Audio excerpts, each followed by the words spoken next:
Hello dear students, in continue fourth video of this chapter we are going to discuss about AIDS and cancer. Okay, तो AIDS किस हिसाब से spreading होता है, इसका pathogen क्या है, वो कैसे मल्टीप्लाई होता है और इसके प्रिवेंटिव मेथड क्या है, उससे रिलेटेड डिस्कशन करेंगे। और फिर उसी कंटिन्यूशन में अपन कैंसर से related types of tumour, causes, detection and treatment of cancer से रिलेटेड। ओके, तो फर्स्ट एड्स का फुल फॉर्म क्या है? Acquired immunodeficiency syndrome. ओके, तो the word AIDS stand for acquired immunodeficiency syndrome, यानी ये गेन की गई इम्यून में डिक्रीजिंग करने वाला एक पर्टिकुलर डिजीज नहीं, ग्रुप ऑफ डिजीज है syndromes. Okay, this means deficiency of a immune system acquired during the lifetime of the individual, an individual, indicating that it is not a congenital disease. Syndrome means group of symptoms, यानी बहुत सारे symptoms का एक group है syndrome, है ना। AIDS was first reported in 1981 में reporting किया गया था। In the last 25 years or so it has spread all over the world, killing more than 25 million person. Okay, AIDS is caused by the human immunodeficiency virus, short form में बोलते हैं HIV, यानी इसका जो causative agents है, pathogen है, वो HIV है ना। रिट्रो ग्रुप का वायरस है जिसका फुल फॉर्म है human immunodeficiency virus. A number of group of virus called retrovirus which have an envelope enclosing the RNA genome, RNA genome के अराउंड में प्रोटीन कोट होता है ना। Transmission of A HIV infection generally occurs by A sexual contact with infected person, कोई भी unknown या multi partner जो safe है, सेक्स रिलेशन मेंटेन करेगा कोई पर्सन, तो उसमें स्प्रेडिंग के चांसेज होंगे। Okay, by transfusion of A contaminant blood, infected blood यदि हेल्दी पर्सन से पेशेंट को प्रोवाइड कर दिया गया तो उसमें होगा। एंड ब्लड प्रोडक्ट, चाहे वो ब्लड के कंपोनेंट्स भी ट्रांसफ्यूजन किया हो। By sharing infected needle, as in the case of a intravenous drugs abuse, चाहे किसी वजह से जो ड्रग्स एब्यूज होता है, कॉमन शेयरिंग की जाती है निडल इन्फेक्टेड वगैरह, है ना। चाहे वो प्रिसिंग के लिए हो, चाहे मेडिसिन के लिए हो, ड्रग्स के लिए कॉमन शेयरिंग हो गया तो इन्फेक्टेड पर्सन होगा तो उससे नेक्स्ट में ट्रांसमिट हो जाएगी। From the infected mother to her child through a placenta, यानी by the way lady positive है या HIV इन्फेक्टेड है तो उसने कंसीव किया तो उसके न्यू बॉर्न बेबी में भी स्प्रेडिंग हो जाएगा इन्फेंट में। Okay, so people who are at high risk of getting this infection include a individual who have multiple जो सेक्सुअल पार्टनर्स बिहेव करते हैं उससे related, drugs addict who take a drug intravenously, जो intravenous injection से drugs sharing करते हैं उसके हिसाब से, individual who require repeated blood transfusion, many of time जो ब्लड ट्रांसफ्यूजन किया जाता है इन केस ऑफ थैलेसीमिया वगैरह, है ना, एनीमिया वगैरह। Children born to an HIV infected mother, do you now when do people need repeated blood transfusion, क्यों ज़रूरत पड़ती है? तो सर्जरी में, एक्सीडेंटल है, एनीमिया है उस केस में, या थैलेसीमिया वगैरह उसमें रिक्वायर्ड होती है। Okay, find out the and make a list of such condition, तो वो मैंने कंडीशन आपको शो कर दी है। Okay, it is important to note that HIV या AIDS is not spread by mere touch और फिजिकल कांटेक्ट, केवल टच करने से या फिजिकल कांटेक्ट साथ रहने करने से, खाने पीने से नहीं स्प्रेडिंग होती। It spread only through body fluid, जहाँ बॉडी फ्लूइड का कांटेक्ट रहेगा वहाँ पे स्प्रेडिंग के चांसेस बनेंगे। It is hence imperative for a physical and psychological wellbeing that the HIV या AIDS infected person are not isolate from family and society, इसलिए किसी तरीके से जैसे ट्यूबरकुलोसिस के पेशेंट को हो उसको आइसोलेट करते हैं, ऐसा करने की रिक्वायर नहीं है। Okay, there is always a time lag between the infection and appearance of a AIDS symptoms, हमेशा देखिए कि जब बॉडी में एंटर होता है HIV उससे लेकर सिम्टम्स के बिटवीन पीरियड होता है, वो पर्टिकुलर उसको विंडो पीरियड बोला जाता है। ये विंडो पीरियड अप्रॉक्सीमेट मंथ से लेकर ईयर तक, मैनी ईयर्स हो सकता है। The period may vary from few month to many years होगा, यूजली 5 to 10 ईयर्स तक हो सकता है। अब जब बॉडी में एंटर हो जाता है तो HIV जो वायरस है कैसे मल्टीप्लाई करेगा, किस हिसाब से, तो यहाँ देखिए आप ये आरएनए है, आरएनए के ऊपर रिवर्स ट्रांसक्रिप्टेज नेम का एंजाइम होता है। इसकी हेल्प से वो आरएनए से डीएनए प्रिपेयर होगा, फिर डीएनए से अगेन आरएनए बन जाएगा।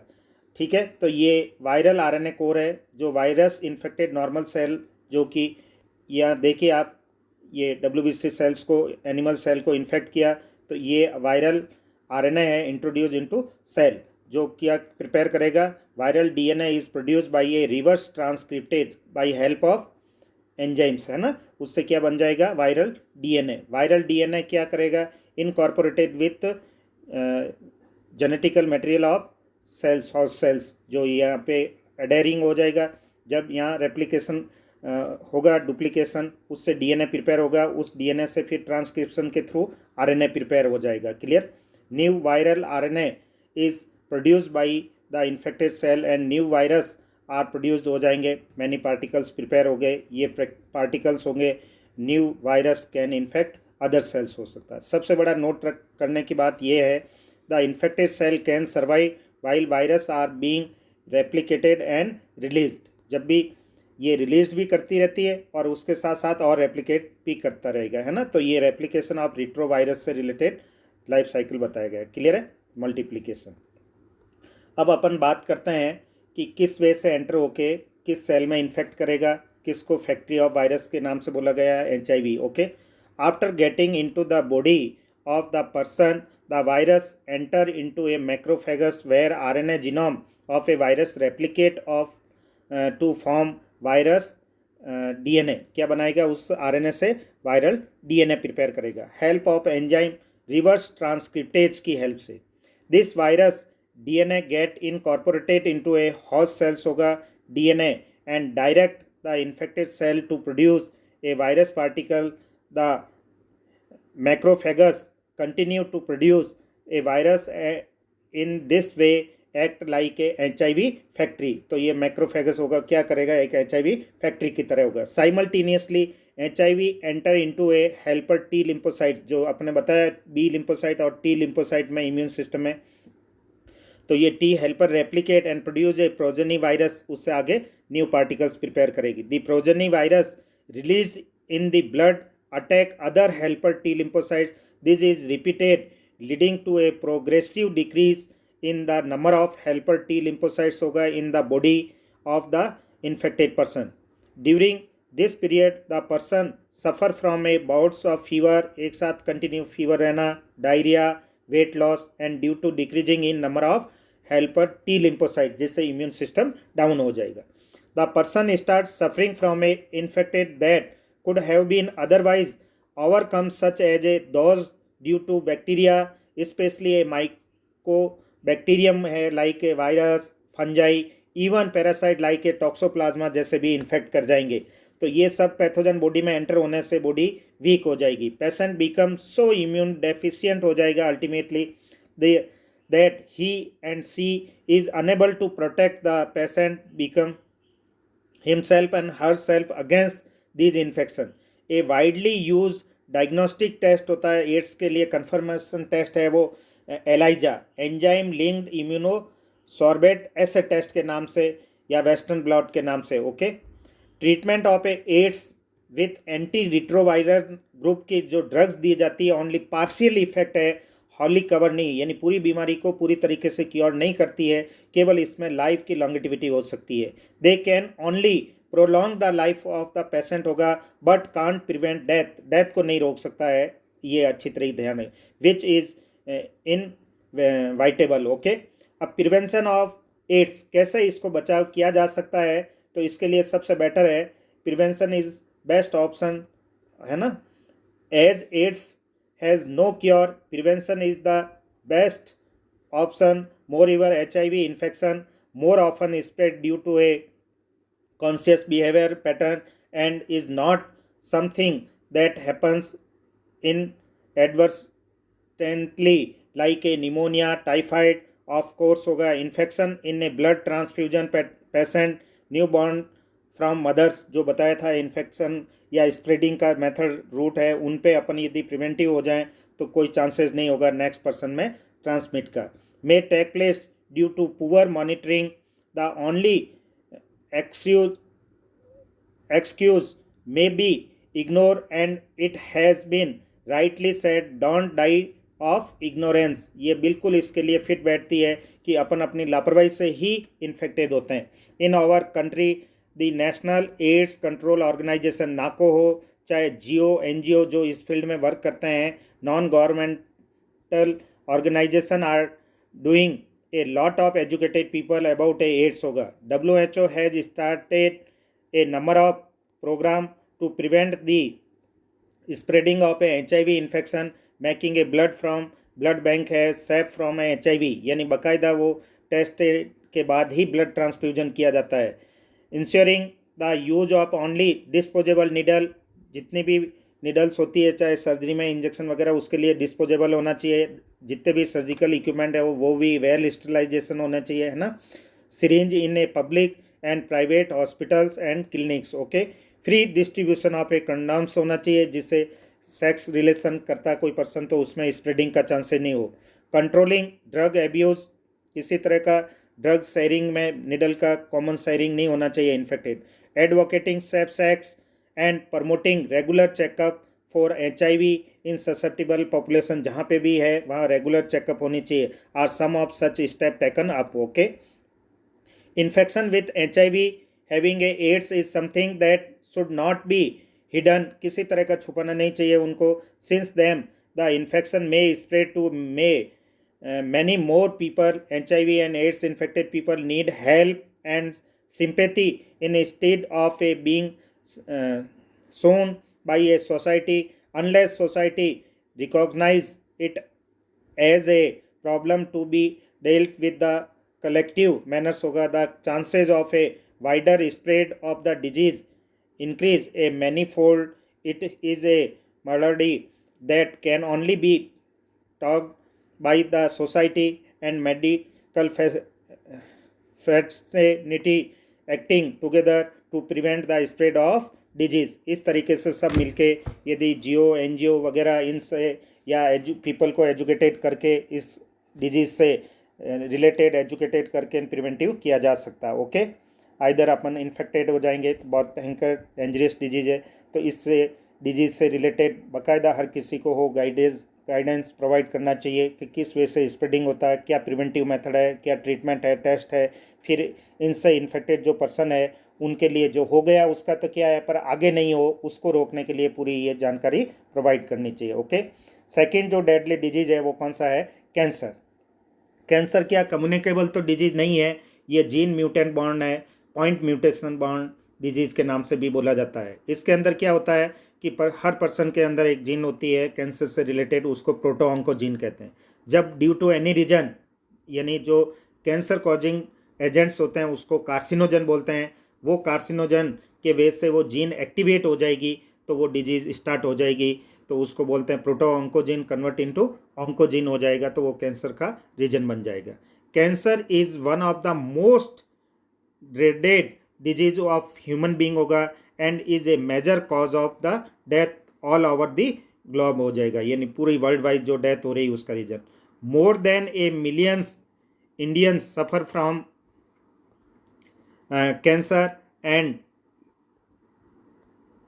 cancer and a large number of them die from it annually. The mechanism that underlie development of a cancer or a oncogenic transformation of cells, its treatment and control have been some of the most intense areas of a research in biology and medicine. Okay. इस field में work किया जा रहा है cancer से related. Actually अब cancer में होता क्या है कि जो बॉडी के अंदर नॉर्मली सेल डिवाइडिंग होती है वो एक दूसरे के कांटेक्ट इनहिबिशन में रहता है, यानी एक सेल डिवाइड हो गई तो फर्दर डिवाइडेशन को इनहिबिट करेगा. पर कैंसरियस सेल के अंदर ये जो प्रॉपर्टी होती है वो लॉस्ट हो जाएगी, जिससे अनकंट्रोल डिवाइडिंग ऑफ सेल्स होगा, जिससे ट्यूमर प्रिपेयर हो जाएगी, वही कैंसर है. Okay. In our body cell growth and differentiation is highly controlled and regulated होगा. In cancer cell there is breakdown of these regulatory mechanism. Normal cells show a property called contact inhibition होगा, by virtue of a which contact with other cells inhibits their uncontrolled growth. Cancer cell appear to have lost this property होगा। As a result of this cancerous cell just continue to divide giving rise to a masses of cells होगा, जिनको क्या बोला जाएगा, tumour होगा। अब tumours are to type होगा, एक बिनिंग ट्यूमर है, एक मैलिग्नेंट। दोनों का कंपैरिजन भी समझना। बिनिंग ट्यूमर होगा वो फॉर्मिंग साइड या ओरिजिनल साइड लोकलाइज्ड होगा, स्प्रेडिंग नहीं होगा इन अदर पार्ट्स। जबकि मैलिग्नेंट ट्यूमर होगा वो फॉर्मिंग साइड से अवे फ्रॉम बॉडी में ब्लड के थ्रू स्प्रेडिंग हो जाएगा। ये मोर हार्मफुल होता है, ये लेस्ट हार्मफुल होगा binning tumour. Okay, binning tumour normally remain confined to their original location and do not spread to a other part of the body and cause a little damaging. The malignant tumor, on the other hand, are a mass of proliferating cells called a neoplastic or a tumor cells होगा। These cells grow very rapidly, invading and damaging the surrounding normal tissues. As these cells actively divide and grow, they also starve the normal cells। ये normal cell को ये क्या nutrient available नहीं होने देती, compete करती है, ये फीड कर जाती है। Okay, by competing of for a vital nutrient होगा। Cell slunging from such tumor reach a distant sites through a blood and where they get a loaded in the body हो जाएगा। they start a new tumor there। this property is called metastasis। यानी जो forming side से malignant tumour का hall body में spreading हो जाना, उसको ब्लड के थ्रू क्या बोलते हैं, मेटास्टेसिस, है ना। Metastasis is the most feared property of A malignant tumour. ये मैलिग्नेंट ट्यूमर की जो है प्रॉपर्टी होती है, क्योंकि अदर्स पार्ट्स में स्प्रेडिंग होगा थ्रू ब्लड। अब है कॉजेज ऑफ कैंसर। कैंसर के जितने भी एजेंट्स होते हैं कॉजिंग, उनको बोलते हैं कार्सिनोजन। अब कार्सिनोजन क्या मे बी फिजिकल, केमिकल और बायोलॉजिकल, अलग अलग एजेंट्स हो सकते हैं। तो कौन कौन से किस हिसाब से बात करते हैं। Transformation of a normal cells into a cancerous neoplastic cell may be induced by a physical, chemical, biological agents. These agents are called carcinogen. तो अपने देखो पैथोजन पढ़ चुके हैं, disease causing microbes, allergens, allergy causing agents, और carcinogens है वो cancer causing agents है। ओके, आयोनाइजिंग रेडिएशन में एक्सरे है एंड गामा रेज होगा। नॉन आयोनाइजिंग में यूवी रेज है ना। आयोनाइजिंग में एक्सरे और ये गामा हो गए, तो नॉन आयोनाइजिंग में कौन सा, यूवी हो गए। DNA damaging leads to a neoplastic transformation होगा। The chemical carcinogenic present in tobacco, Nicotiana tabacum नाम का प्लांट है, उसके अंदर निकोटाइन है। Okay, major cause of a lung cancer, lung cancer का रीजन बनेगा कॉज। कैंसर कॉजिंग वायरस भी होते हैं, बायोलॉजिकल एजेंट्स है ये। ऑन्कोजेनिक वायरस होगा, have a genus called a viral oncogene. Furthermore several genes called cellular oncogenes, C ऑन्क भी बोलते हैं, जो प्रोटो ऑन्कोजीन से कन्वर्ट एक्टिवेट होके किस में कन्वर्ट हो जाती है, ऑन्कोजीन में, है ना। Have been a identify in a normal cell which when activated under a certain condition होगा could leads to a oncogenic transformation of the cells होगा। नेक्स्ट बात है कैंसर डिटेक्शन एंड डायग्नोसिस। किस हिसाब से कैंसर पेशेंट के अंदर अपन idea लगा सकते हैं या डायग्नोस कर सकते हैं कि वो कैंसर से सफरिंग हो रहा है। ओके, तो बहुत सारे बायोप्सी है, एमआरआई है, सीटी स्कैन है ना, फिजियोलॉजिकल टेस्ट है एंटीजन बेस्ड पे, उससे related. Okay, early detection of a cancer is essential as it allow the disease to be a treated successfully in many cases. यदि स्टार्टिंग में इनिशियल स्टेज पे यदि डायग्नोस हो जाए तो 100% क्योर कर सकते हैं कैंसर का। Okay, cancer detection is based on a biopsy. अब बायोप्सी क्या होती है, हिस्टोपैथोलॉजिकल स्टडी क्या है कि सस्पेक्टेड पार्ट ऑफ बॉडी को स्लाइस से कट सेक्शन लेके माइक्रोस्कोपिक स्टडी की जाती है, उसको बायोप्सी बोलते हैं। Of tissue and blood and bone marrow tests for increase cells counting. यदि ब्लड कैंसर है तो उस केसेस में है, या बोन मैरो वगैरह, तो उनमें सेल काउंटिंग करके आइडिया ले सकते हैं। Case of a leukemia. Okay, in biopsy a piece of suspected tissue cut into thin section होगा, is stained and examined under a microscope होगा, जिसमें हिस्टोपैथोलॉजिकल स्टडी बोलते हैं by a pathologist. The technique like a radiography, use of x-ray होगा, CT, computerize tomography, MRI, magnetic resonance imaging बोलते हैं, are very useful to detect cancer of a internal organ हो सकता है।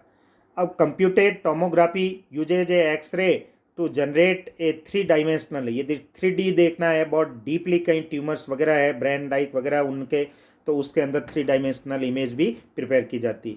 इंटरनल ऑफ एन ऑब्जेक्ट होगा। MRI जिसको बोलते हैं मैग्नेटिक रेजोनेंस इमेजिंग बोलते हैं, usage a strong magnetic field होता है। इसमें क्या एक्सरे यूज नहीं होता तो बॉडी के लिए हार्मफुल भी नहीं है।